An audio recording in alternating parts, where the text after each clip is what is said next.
क्या जनता का भरोसा तोड़ा है केजरीवाल ने? क्या भ्रष्टाचार के खिलाफ आंदोलन से जन्मी पार्टी खुद भ्रष्टाचार के दलदल में फंस गई है? आज के तमाम आरोप प्रत्यारोपों की हम बात करेंगे, तमाम परतों को भी खोलेंगे, लेकिन उससे पहले हम दर्शकों को बता दें कि अरविंद केजरीवाल के घर पर पीएससी की बैठक होने वाली है और उसमें कपिल मिश्रा के खिलाफ कार्रवाई हो सकती है, यानी पार्टी उन्हें निकाल सकती है। आज कपिल ने, आपको बता दें, यह आरोप लगाया है कि केजरीवाल के साढ़ू के लिए छतरपुर में 50 करोड़ में 7 एकड़ जमीन की डील हुई। कपिल मिश्रा अगर मुख्यमंत्री के घर पे गए थे तो भैया कम से कम ये तो बता दो, सुबह गए थे, शाम को गए थे, दोपहर में गए थे, रात में गए थे, टाइम क्या है वो टाइम तो बता दो। टाइम बताने के लिए तैयार नहीं है। किस रिश्तेदार की जमीन की डील हो रही थी वो बताने के लिए तैयार नहीं है। मंत्री पद जाने की बौखलाहट के कारण अनाप शनाप और निराधार बेबुनियाद आरोप कपिल मिश्रा के द्वारा लगाए जा रहे हैं।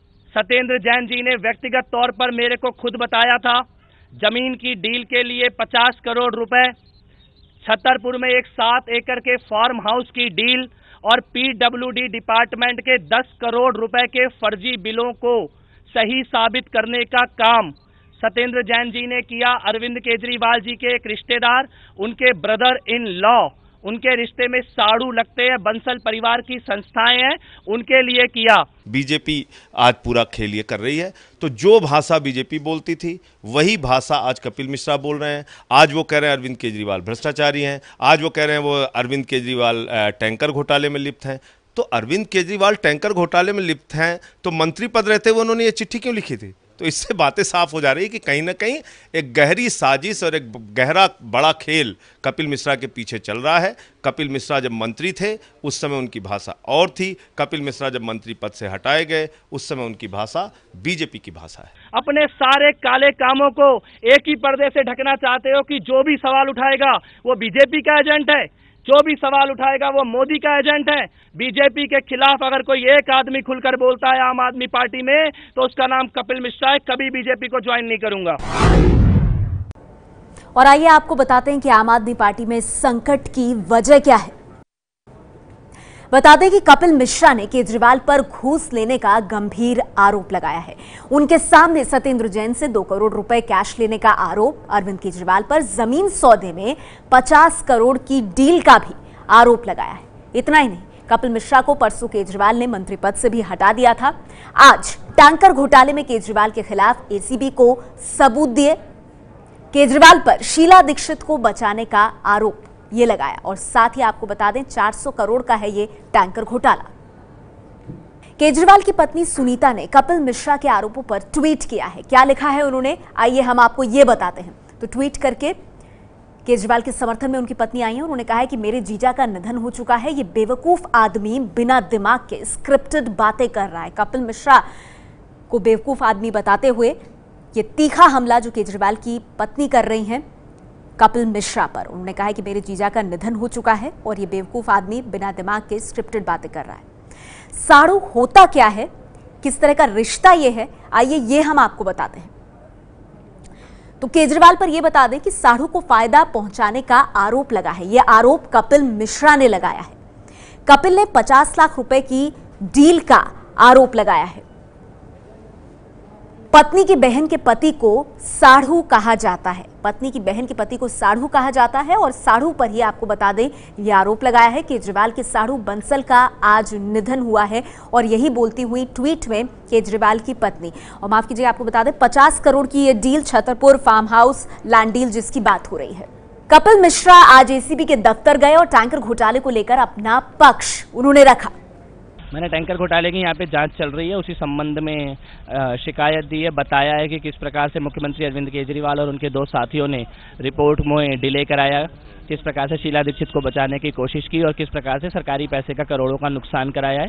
इस मामले में मैं शिकायत करता हूं और इस मामले का मैं गवाह भी बना हूं। जिस दिन मैंने अगस्त 2015 में रिपोर्ट दी थी उस दिन मेरा कानून मंत्रालय ले लिया गया था और उसके बाद से जो पूरा डिले हुआ है उसमें किन किन लोगों ने क्या क्या मुझसे कहा, किन अभियुक्तों से मेरे को मिलाने की कोशिश की गई, वो सारी बातें एसीबी को बताने का निर्णय लिया है। एसीबी अगर दबाव में है तो किसके दबाव में है? एसीबी अगर अंडर में है तो किसके अंडर में है? एसीबी तो केंद्र सरकार के अंडर में है, एसीबी तो भारतीय जनता पार्टी की सरकार के अंडर में है।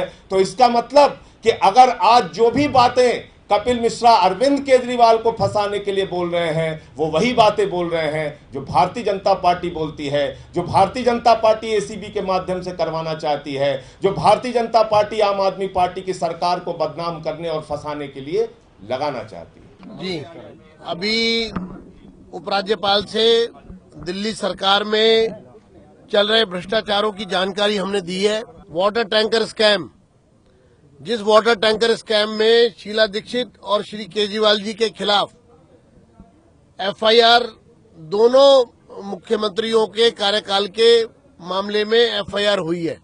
हमारी मांग है कि जल्द से जल्द केजरीवाल जी और शीला दीक्षित जी के खिलाफ सख्त से सख्त कार्रवाई की जाए। कपिल मिश्रा ने केजरीवाल के जिन 2 नजदीकी लोगों पर आरोप लगाया है उनमें आशीष तलवार केजरीवाल के राजनीतिक सलाहकार हैं, जबकि वैभव केजरीवाल के निजी सचिव हैं। एसीबी सूत्रों के मुताबिक टैंकर घोटाले से रिलेटेड 800 पेज की जो रिपोर्ट एसीबी के पास मौजूद है उसमें इन दोनों के नाम नहीं हैं, लेकिन एसीबी का कहना है कि कपिल मिश्रा इस विभाग के मंत्री रह चुके हैं, लिहाजा उनके बयानों को नकारा नहीं जा सकता। कपिल मिश्रा द्वारा उपलब्ध कराए गए दस्तावेजों और उनके बयानों के आकलन के बाद एसीबी इस मामले में केजरीवाल के इन दोनों करीबियों को पूछताछ के लिए बुला सकती है और इस मामले की जांच की आंच इसके बाद केजरीवाल तक भी पहुंच सकती है। दरअसल क्लीन राजनीति का दावा करने वाले केजरीवाल पर जब से पैसे लेने का आरोप लगा है तब से विपक्ष हल्ला बोलकर उनके इस्तीफे की मांग कर रहा है। केजरीवाल के घर के बाहर महिला कांग्रेस ने तो सचिवालय पर एनसीपी ने प्रदर्शन किया। केजरीवाल हाय हाय, केजरीवाल हाय हाय, केजरीवाल हाय हाय, केजरीवाल, केजरीवाल। अरविंद केजरीवाल के खास सिपह सलार कपिल मिश्रा के द्वारा अरविंद केजरीवाल पर ही भ्रष्टाचार का आरोप लगने के बाद महिला कांग्रेस यहां पर अरविंद केजरीवाल के घर के बाहर जुट गई है और यहां पर अरविंद केजरीवाल के इस्तीफा देने की भी मांग कर रही है। आप यहां पर देख सकते हैं कि तमाम महिला कांग्रेस की जितनी भी कार्यकर्ता हैं वो यहां पर मौजूद है। जो एक्टिंग प्रेसिडेंट हैं साई अनामिका, डॉक्टर साई अनामिका, वो यहाँ पर मौजूद है और उनकी अगुवाई में ये प्रोटेस्ट यहाँ पर चल रहा है, जिसमें कि तमाम महिलाएं यहाँ पर आई हुई हैं जो कि अरविंद केजरीवाल का इस्तीफा मांग रही हैं। तो इस सवाल उठ रहा है कि नैतिकता की बड़ी बातें करने वाले अरविंद केजरीवाल अब जब खुद पर आरोप लगे हैं तो इस्तीफा क्यों नहीं देते। ये है एबीपी न्यूज़, आपको रखे आगे।